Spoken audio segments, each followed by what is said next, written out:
बच्चों, class 8th की exercise 9.5 शुरू करेंगे हम। इस एक्सरसाइज को करने से पहले आपको कुछ फॉर्मूलेज या जिनको हम सर्व समीकरण बोलते हैं, आपको वो याद करनी है। उसी के बाद ये आपके पास क्वेश्चन हो पाएंगे। तो देखिए वो कौन कौन से फॉर्मूले हैं। सबसे पहले इनको हम बोलते हैं मानक सर्व समीकरण। ये मतलब सभी के लिए सत्य होती हैं। तो जैसे हमारे पास सबसे पहली है ये सर्व समीकरण कि अगर a प्लस बी का होल स्क्वायर करें हम, तो वो किसके बराबर होता है?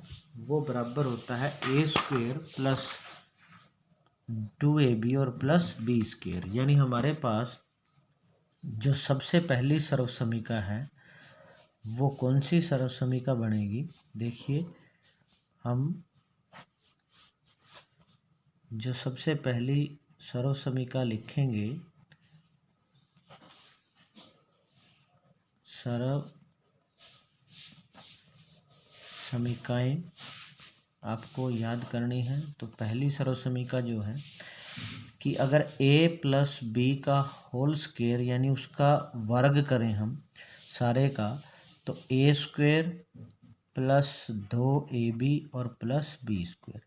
और हम इसको ऐसे भी लिख सकते हैं बच्चों, ज़्यादातर कि पहले a का स्क्वायर लिख लिया, फिर प्लस में b का स्क्वायर और फिर 2ab। इसको इसी को हमने ऐसे भी लिख सकते हैं, ये 2ab बाद में लिख सकते हैं।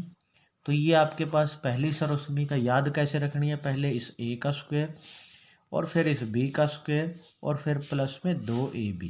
मतलब ये बीच में लिखा है, उससे कोई फर्क नहीं पड़ता। इसी तरह दूसरी सर्व समीकरण जो हमारे पास होगी, वो अगर बीच में माइनस हो, यहाँ पे माइनस हो अगर बीच में, तो क्या होता है, जहाँ 2ab है सिर्फ ये माइनस होगा, बाकी सारा प्लस होगा। यानी a स्क्वायर माइनस 2ab और यहाँ प्लस का b स्क्वायर ही आएगा। और इसको हम कैसे लिख सकते हैं कि a square plus b square और माइनस 2ab भी लिख सकते हैं। तो आपको पहली सर्व समीकरण और दूसरी, इन दोनों को याद रखना है। उसके बाद तीसरी सर्व समीकरण जो है हमारे पास, देखिए हमने दोनों आपको बता दी हैं। उसके बाद तीसरी सर्व समीकरण हमारे पास है कि अगर एक बार प्लस हो और एक बार माइनस हो, यानी कि अगर दो ब्रैकेट में जैसे एक बार a और b प्लस है और a और b माइनस है, तो फिर क्या करेंगे, एक ब्रैकेट में प्लस और एक में माइनस हो, तो a का स्क्वायर यानी पहले वाले का स्क्वायर और माइनस बी स्क्वायर, ये तीसरी सर्व समीकरण है। आपने इसको याद रखना है। और फिर चौथी सर्व समीकरण जो आपके पास है इसमें, वो यहाँ दे रखी है। जैसे ये तीसरी थी, ये चौथी है। चौथी सर्व समीकरण क्या है? देखिए, अगर x प्लस a यानी x के साथ x कोई भी हो सकता है यहाँ पे, और ये कोई भी नंबर, और x प्लस b इस तरह हो, मतलब ये देखो x, यहाँ भी x, यहाँ भी x, ये पहले वाले दोनों एक जैसे हों और यहाँ a और b अलग अलग हों, तो फिर पहले इसको हम ऐसे लिखेंगे, पहले x का स्क्वायर प्लस फिर a और b की, इनका जोड़ करना है एक ब्रैकेट में, साथ में x और प्लस में a के साथ b। तो आपने इसको भी याद कर लेना है कि पहले x का स्क्वायर, फिर उसके बाद a और b का जोड़ के साथ x लिखेंगे और प्लस में फिर जो ये a और b हैं इनकी गुणा यानी ab। तो ये चार सर्व समीकरण सबसे पहले आपने इसको कॉपी पे अच्छे से नोट करके और इसको लर्न कर लेना है। अगर आपकी ये चारों लर्न हो गई तो आप क्वेश्चंस को अच्छी तरह से कर पाओगे। अब देखिए हम क्वेश्चन शुरू करते हैं। देखिए कैसे करने हैं आपने।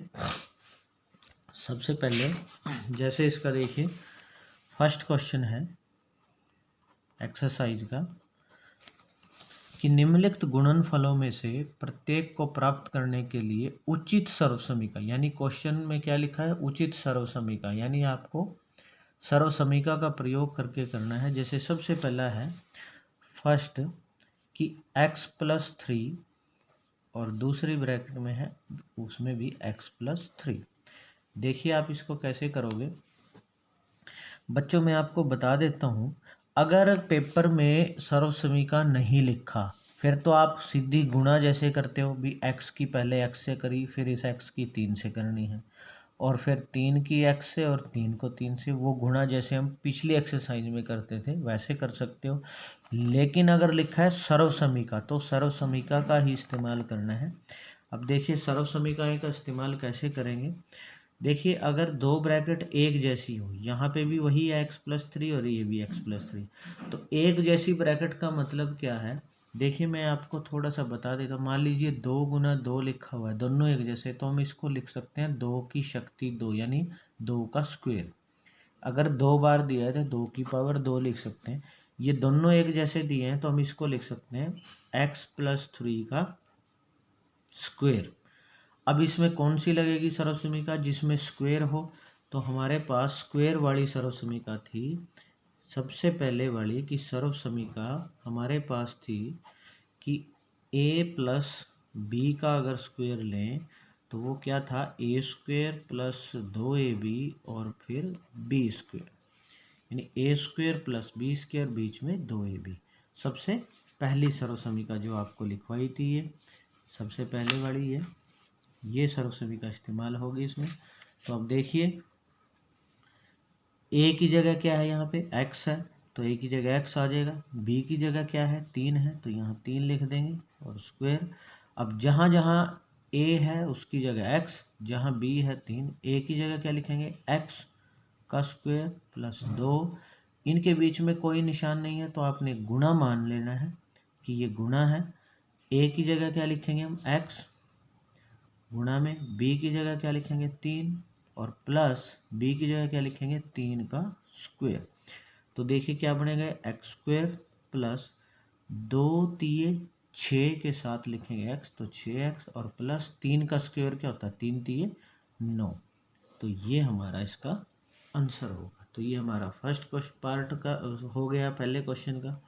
अब देखिए सेकंड पार्ट इसका ध्यान से समझना है। जैसे हमारे पास है कि 2y + 5 और 2y + 5 दो बार है, एक ही जैसी ब्रैकेट है, तो हम इसको लिख सकते हैं कि 2y + 5 का क्या हो गया, ये स्क्वायर हो गया, दो बार अगर हो।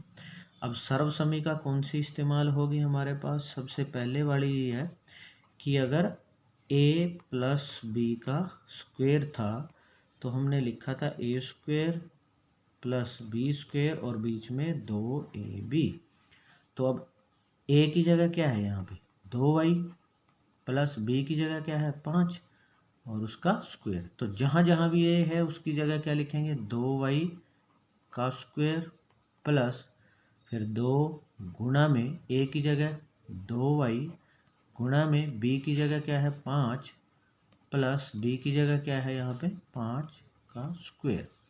अब देखो 2 का स्क्वायर 2 दूनी 4 और y का भी स्क्वायर प्लस 2 दूनी 4, 4 पंजे 20 और साथ में लिखेंगे y प्लस और 5 का स्क्वायर होता है 5 पंजे 25। तो ये हमारा इसका आंसर आ जाएगा। तो आपने बच्चों इस तरह से समझ के इन क्वेश्चन को कर लेना है। मैंने पहले क्वेश्चन के फर्स्ट और सेकंड पार्ट आपको करा दिए हैं। अगर आप देखो थर्ड पार्ट भी करना चाहोगे उसको हम नेक्स्ट वीडियो में करेंगे, तो आपने इनको अच्छे से समझ के नोट कर लेना है।